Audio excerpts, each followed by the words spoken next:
The 67th running of the Tour de Romandie is in its final stages of the 2013 UCI World Tour, and it's the final competitive race prior to the second largest race in the world, the Giro d'Italia, next weekend. A 22-day race that we will cover right here on beIN Sport. But first, the fifth stage of the Romandie in Switzerland, with riders hoping for improved conditions from the day prior, where their 188K leg was shortened due to snow conditions.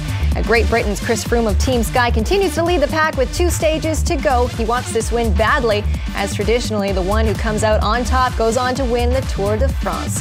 The second last stage of the Tour de Romandie right now on beIN Sport.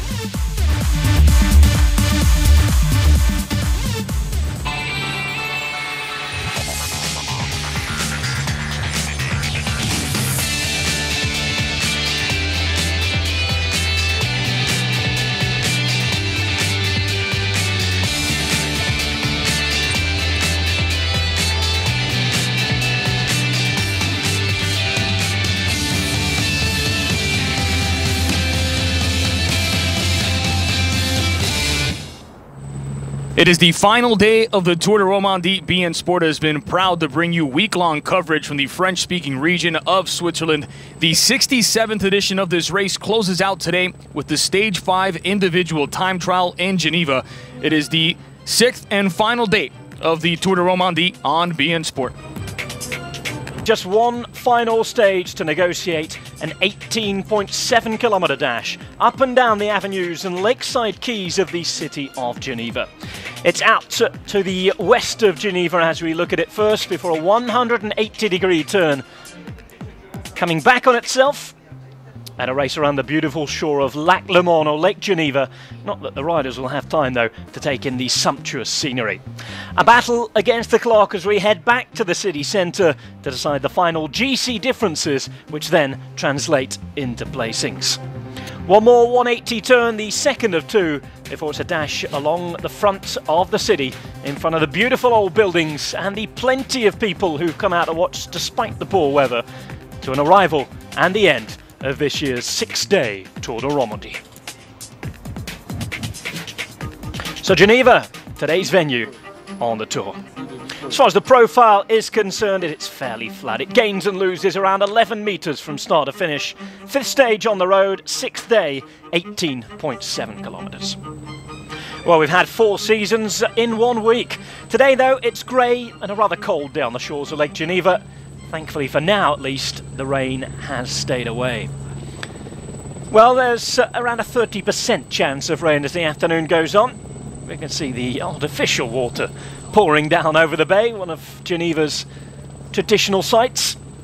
Now, here's the general classification as it stands. Chris Froome has led since the start, and only a disastrous time trial will be enough to see him get knocked off the top of the overall classification. Simon Spilak's win yesterday means the former winner is now second, 47 seconds back.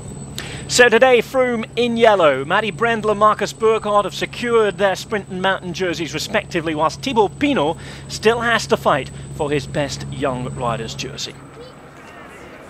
Well, what has happened so far? I can tell you that this has happened so far.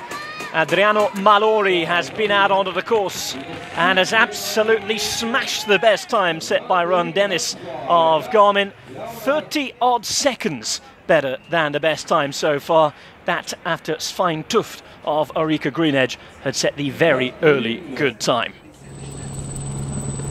So Malori the strongest at the moment, 21 minutes and 23 seconds for the former Italian champion.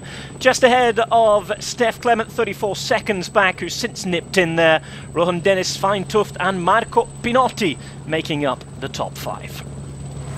Tony Martin then, perhaps the only man that can beat Malori's time here. Many would say Martin, some would say Froome. We shall see. World Time Trial champion out there and ready to strut his stuff.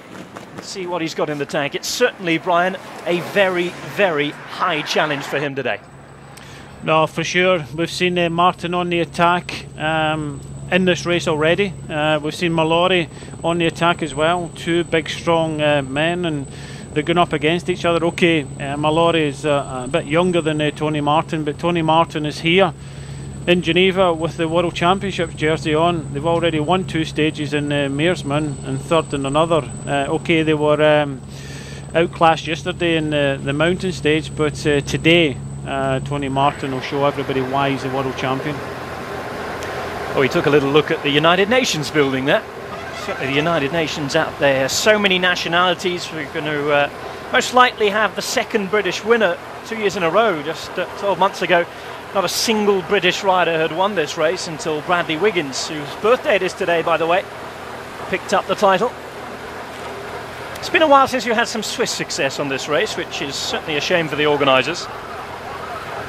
Here's Johan Schopp, who most likely won't be up there in the time trial today. José Serpa Santander, the Colombian rider, easily identifiable by that little moustache he's recently grown.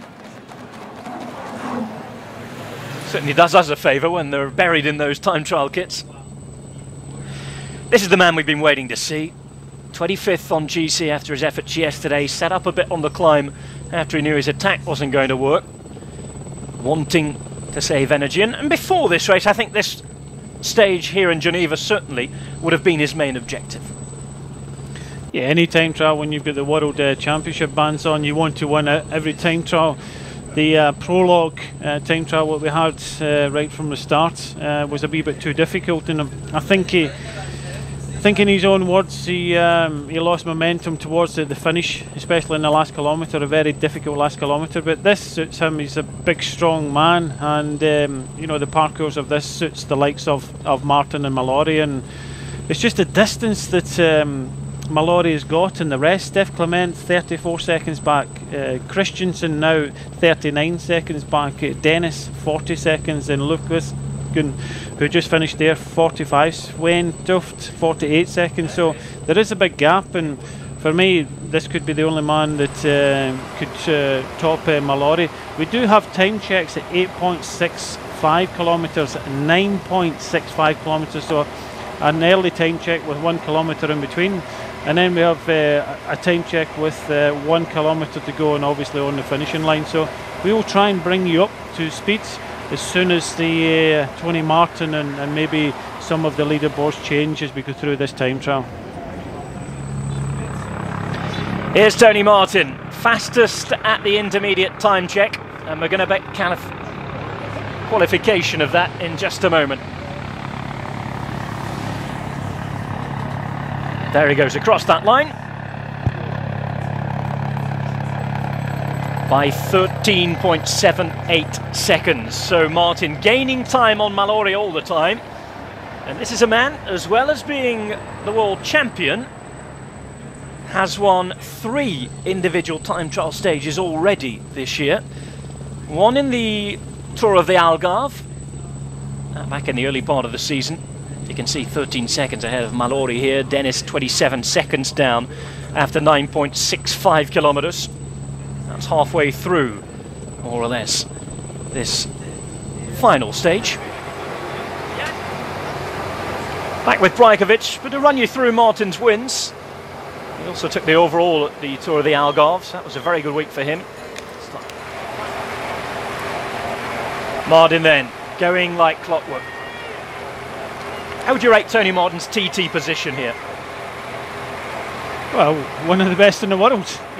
He has helped develop so many bikes. There is, he uses the wind tunnels back in Britain, and he has developed his position over the last 4 or 5 years. Even the clothing that he uses, how it's cut, everything about the bike, wheels and everything. His tests, he is the best in the world, and that's why he's the world champion, and it's kind of no surprise that he is fastest at the moment. This course really suits him here, but yeah, when you spend a lot of time, it's a wee bit like Tiger Woods, getting that perfect swing.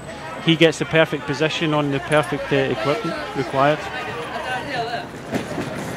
Pierre Rolland for Europcar. Europcar, big sponsors of this race. And they've attacked mainly through Rolland throughout the week.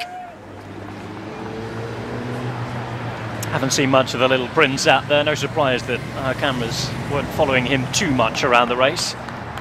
not expected to be up there, and he won't be. 1 minute 25.27 down on Tony Martin's best intermediate time. I remind you that at the finish line, as Martin's yet to finish, it is still Adriano Malori, Cunego's teammate, who leads.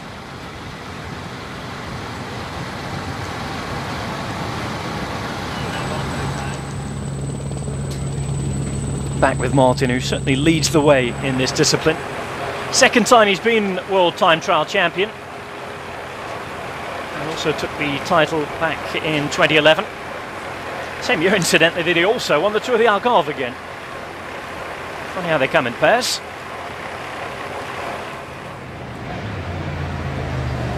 Leo Vestra, wearing Netherlands national colours as the Dutch Time Trial Champion. Rides for Vacan Soleil. Had a chat with one of their riders this morning again, Jose Rujano, who was rumoured to have abandoned yesterday by a pretty inaccurate radio tour. Race radio making just a few mistakes, again struggling for visibility just like everybody else in the rain. Just looking at Tony Martin from the side as the helicopter goes round, just see he's just tilting his head very slightly. It's just a natural reaction, but he's got a very tight, calm position on that bike, and he doesn't move a lot, and it's just all the power is just in his legs, the upper body not moving. And again, the style of Morabito here, very smooth on the bike, but Tony Martin, big strong lad, and you know, you're not world champion for nothing. He is the best at this, and be interesting to see how he gets on in the later parts of this time trial, because Mallory's time at the finish still 34 seconds faster than Steph Clement, Christian in 39 seconds in third place. But yeah, it's this time trial suits Tony Martin right down to the ground. Talking of Garmin, here they are. Andrew Talansky, who's been suffering from illness this week. 15th place as it stands. He was on the podium last year. He was second to the eventual winner, Bradley Wiggins. Rui Costa, who we'll see a little later on, came third. Back with Martin. That Omega Pharma Quick Step car following behind with the sporting director who Brian mentioned a moment, Brian Holm. The Dane who has so much experience and who was part of that HTC High Road team that we talked about. Funnily enough, they actually had success here a few years ago as well, with Mark Cavendish winning a prologue. Martin heading in towards the final then. Not too far away here, and Martin is going to take the time. We shall see. There's the clock ticking down. Yanni Brakovic is the man in front of him. The time to beat, you can see, is 21 minutes and 23 seconds, 50 metres to go, and it looks as though Tony Martin is going to set the day's best time so far. Mallory is beaten. There's the answer to your question. 15 seconds in it, and that is quite simply a superb ride from Tony Martin. Look at the effort as well.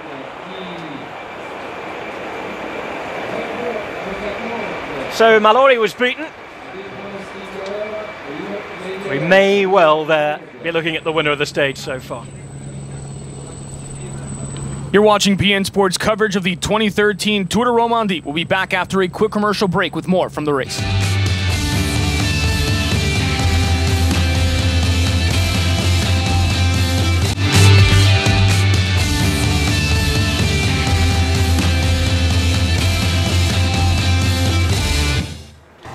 Back to the competition, Richie Paul, who's certainly no slouch when it comes to time. A couple of wins so far this year.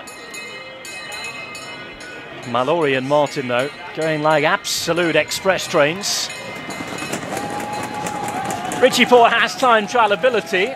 Do we think that he has enough ability to better men such as Mallory and Martin here? I think he can be close. He's done a tremendous amount of work for his team leader Chris Froome, so it'll be interesting to see. This is how it stands so far then. Martin 16 seconds ahead of Mallory. Steph Clement currently holding on to third place, but with the likes of Port, Froome and plenty of other half-decent time trialists still to come. Wilco Kelderman can ride on a time trial bike. It isn't expected to stay the same as far as the placings are concerned. Pierre Rolland